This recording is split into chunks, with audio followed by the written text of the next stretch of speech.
Good morning, everybody. It's Lynn, the leather bag lady. How are you all today? Oh, 10 after 12. Good afternoon, everybody. It's Lynn, the leather bag lady. It's a Friday. Happy Friday. Weekend ahead for all of us. Part of the beauty of being a little business owner, small business owner, hobby business owner is I don't care what day it is, because every day is a good day and every day is the same but not the same. It's as adventurous as I want to make it. And I did my list today. Um, so, how many things have I got on my list? 6.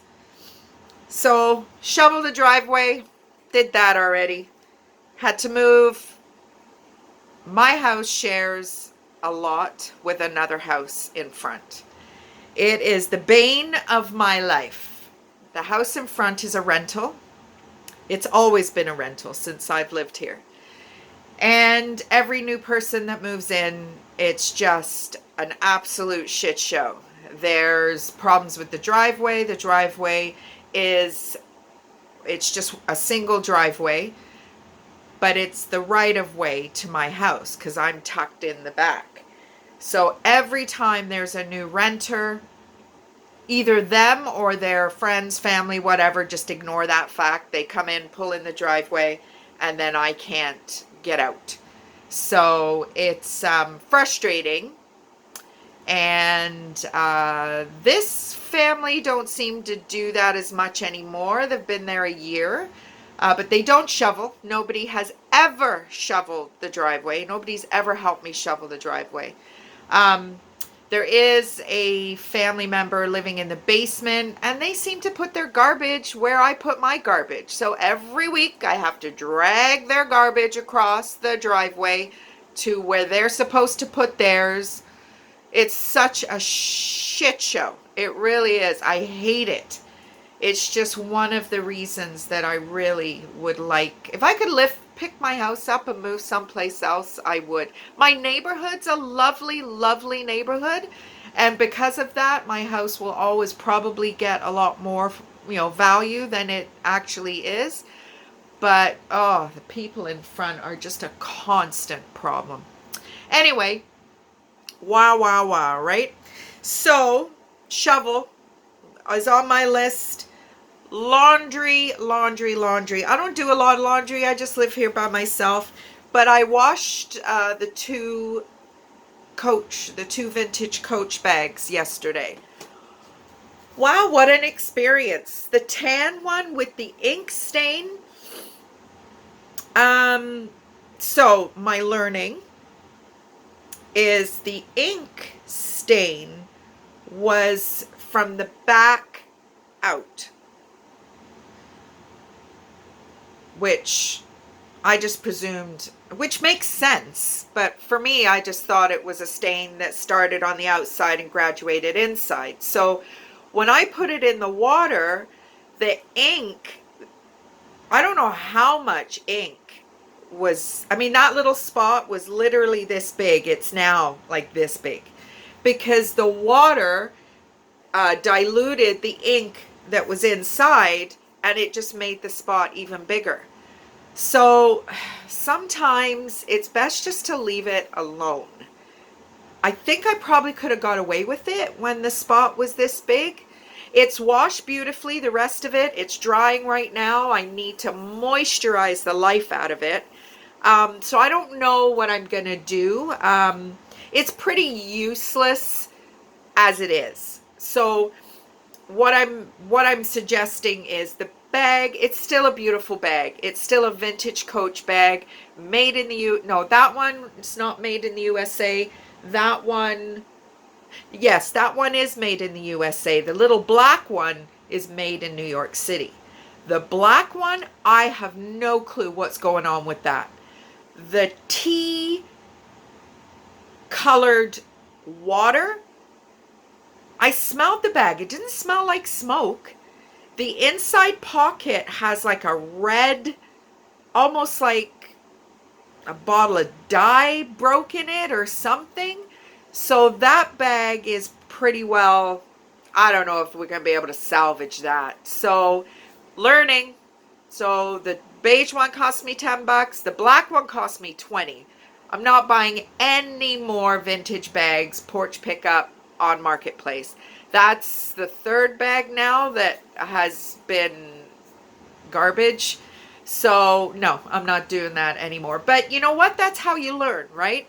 So what I'm thinking of doing with the tan one anyway is maybe, I know, vintage coach collector, I know you're gonna, I don't know, maybe I'm gonna burn in hell for saying this, I don't know.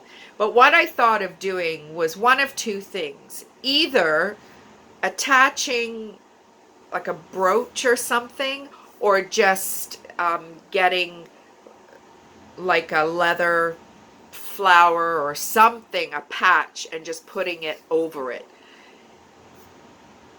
I don't know. To me, that sounds or sounds like it would be a much more attractive option than just leaving a big ink stain. I don't want to throw the bag away. I don't want to, because the rest of the bag is perfect. It's just that area that, you know, literally was that big, and now it's like that. So it was a project. It was an experiment. The washing of the bag was fine. All the towels that I stuffed it with to absorb the moisture and to keep the shape, I've just washed those. So that was my laundry list. And yeah, so, you know, that's how we learn, right? That's how we learn.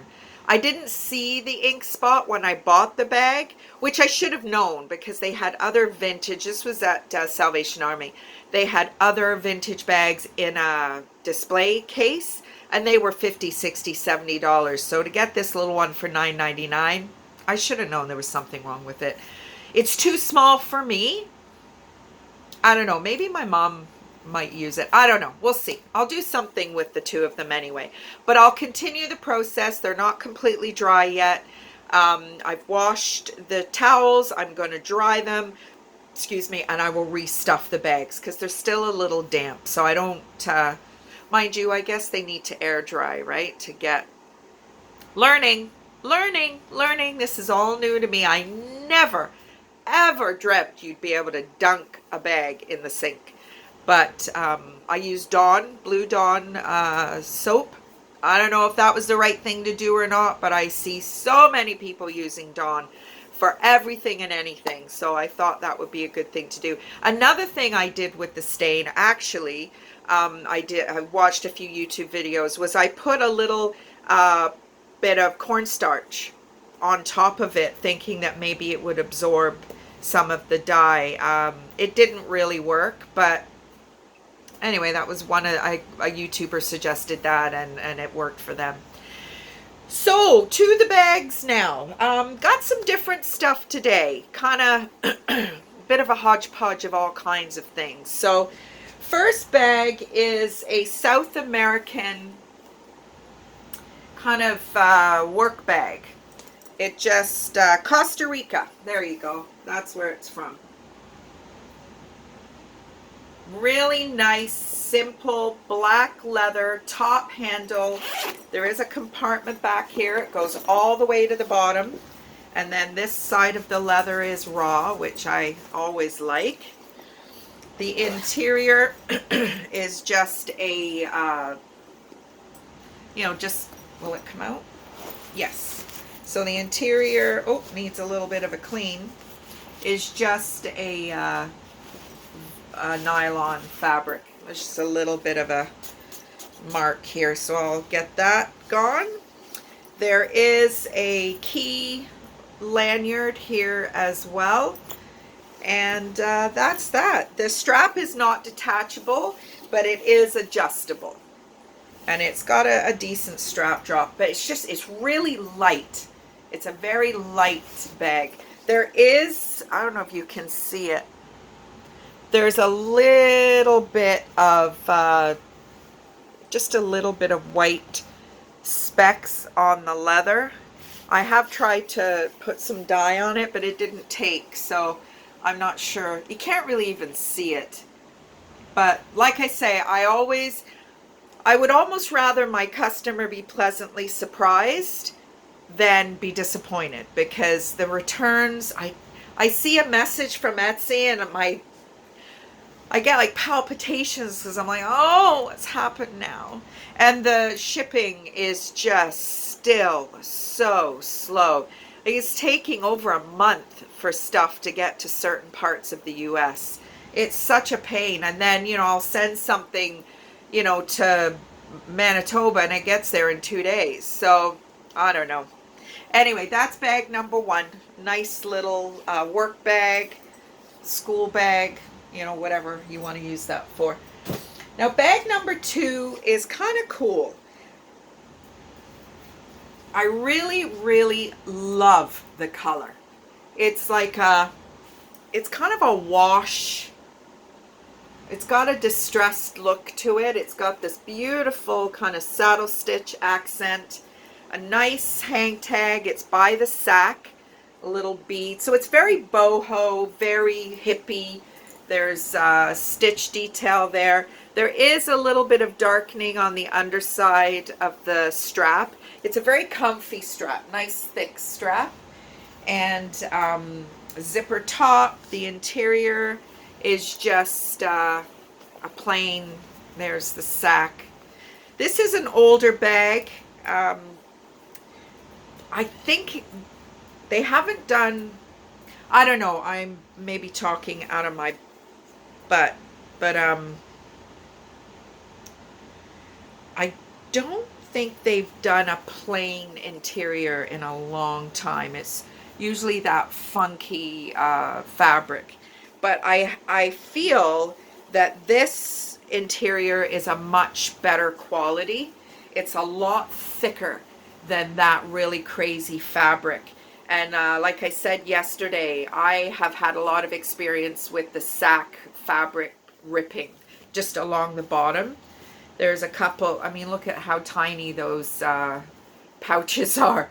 So this is probably a 90s, early 2000s bag. Nice gusset on the bottom. But the feature point of this bag is definitely the color.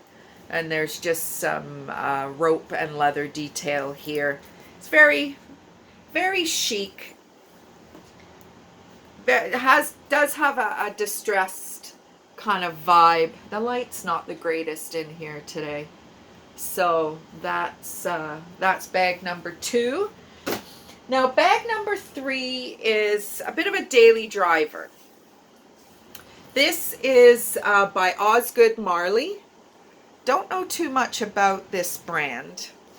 There is, I don't know if I can, there is a little bit of variation in the tone of blue on the back. You can't really see it. You might be able to see it better. What if I, let me see if I can put my camera light on.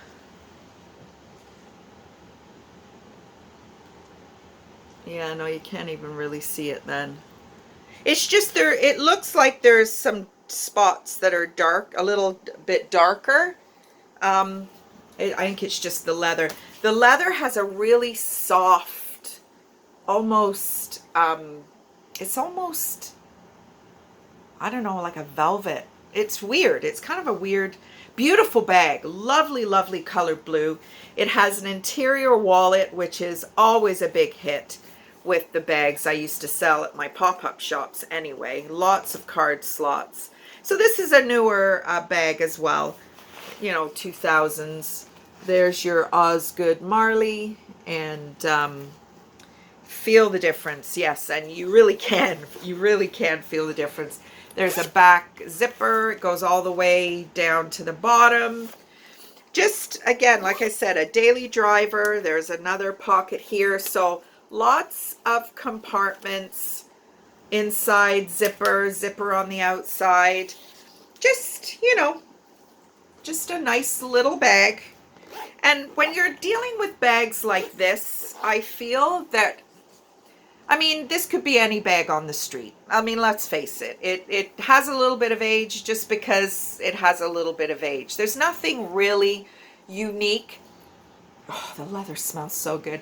There's nothing really unique about this bag in as much as, I guess for this bag, what you're maybe looking at is it's the ease of purchase. You're at home, you're surfing the net, you find a bag.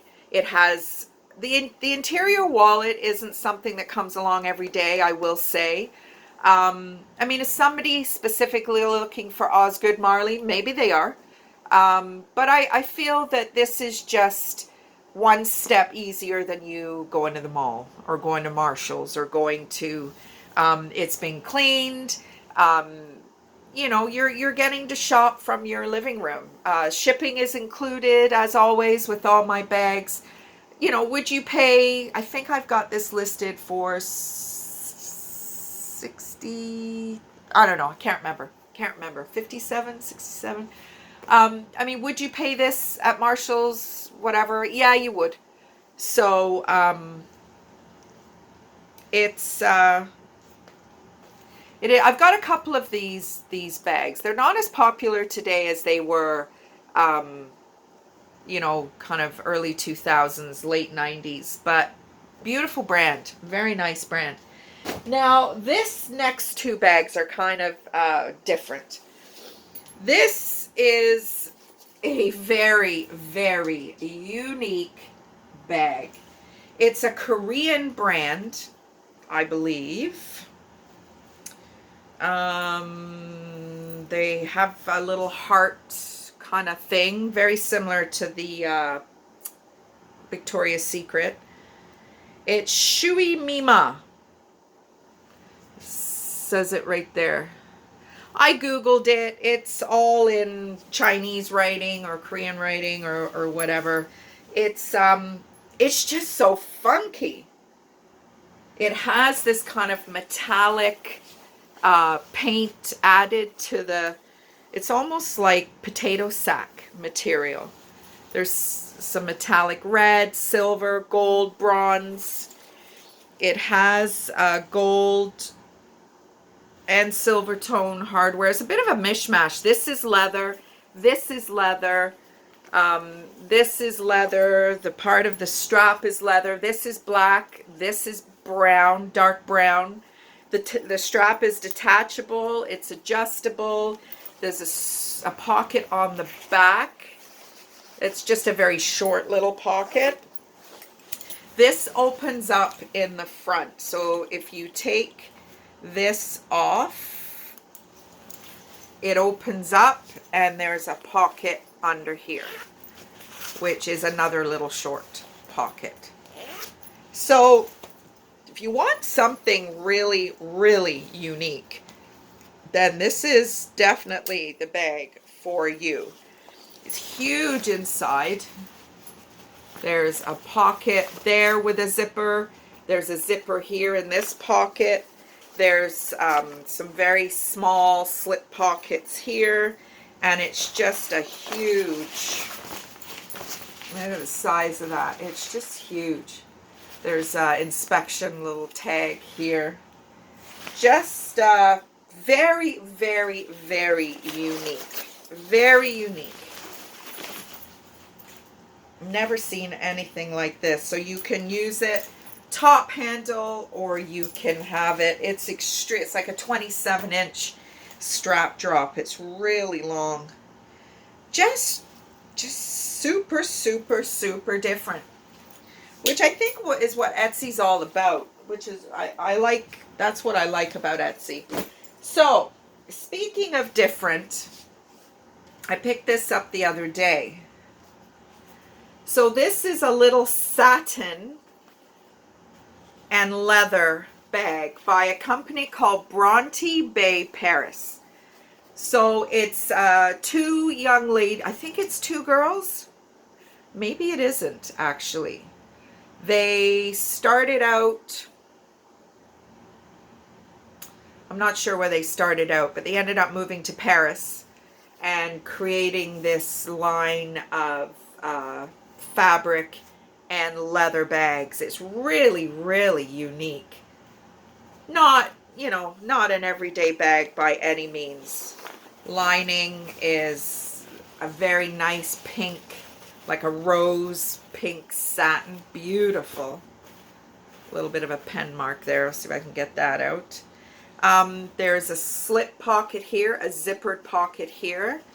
Here's the label, Bronte Bay, Paris, and has kind of a funky snap detail. There is a little area.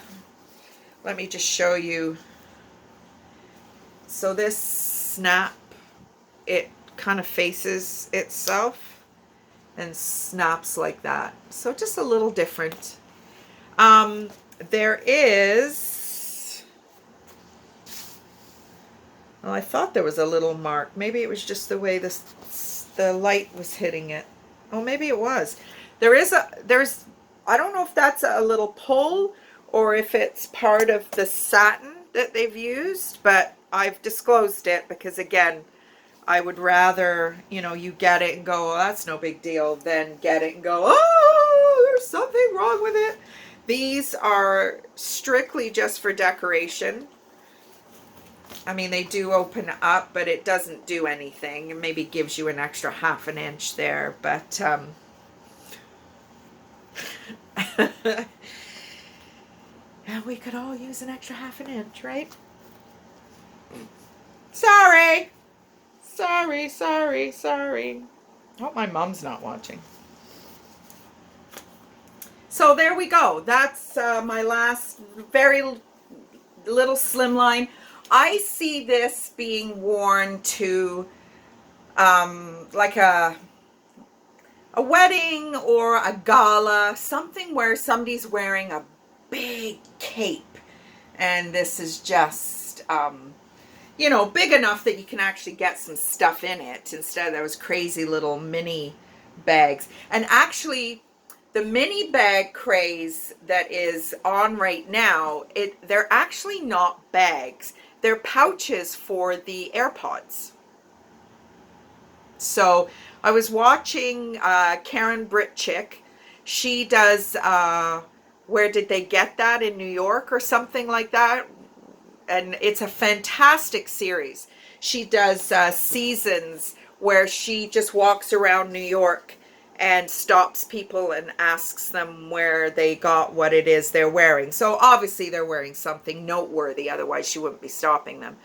But this gentleman had Chanel, and I was like, oh, there's a little mini bag, and it was for AirPods. And I'm like, oh, I get it. Because, I mean, what use would that be otherwise?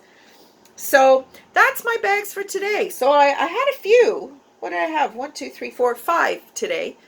2 of them I listed yesterday, and then the 3 I listed today. So Friday, have a great weekend. Not sure what we're up to tomorrow.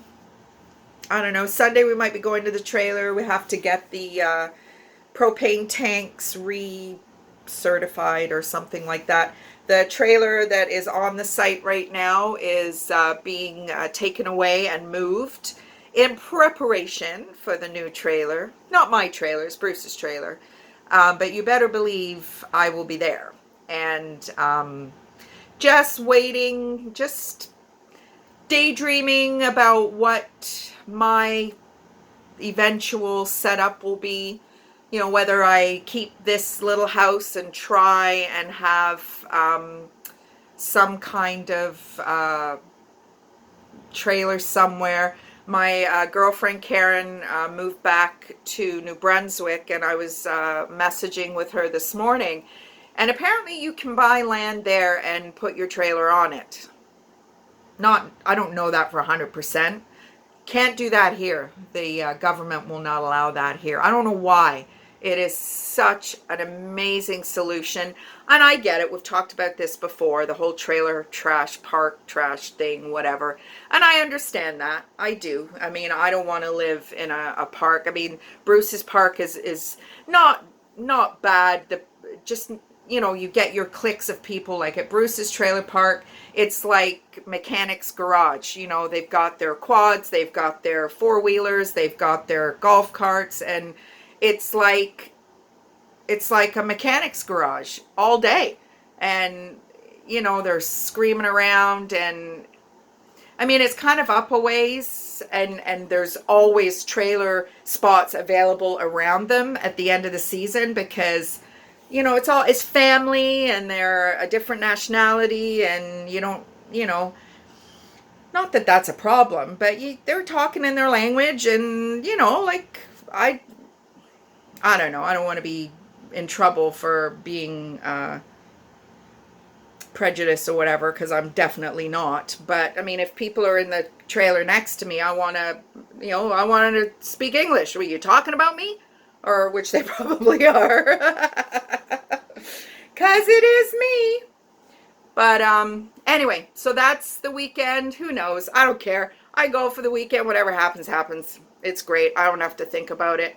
Things are too busy during the week for me. The weekends are just, haven't had a sale in a few days. Yesterday I did, but yeah, haven't sold one bag in the last 3 days. So it's February. I think everybody's gotten their credit card bills by now. So anyway, if you're still with me, it's been a long video today. Thank you. I appreciate it.